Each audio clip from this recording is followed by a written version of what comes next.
Hello everyone, welcome back to our channel. Today, I'll show you how to create sub-accounts in the chart of accounts in Zoho Books. First, log into your Zoho Books account and navigate to the dashboard. Next, click on the Accountant tab at the top of your screen. Under this section, select Chart of Accounts to view all your current accounts. To add a new sub-account, click the New Account button. This will open a form where you can enter all the necessary details. Start by selecting the account type, such as asset, liability, income, or expense.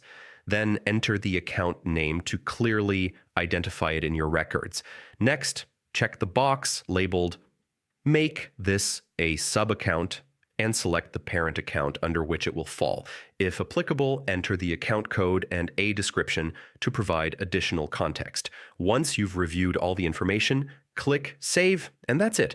You've successfully created a new sub-account in Zoho Books. Thanks for watching. Don't forget to subscribe to our channel, and I'll see you in the next video.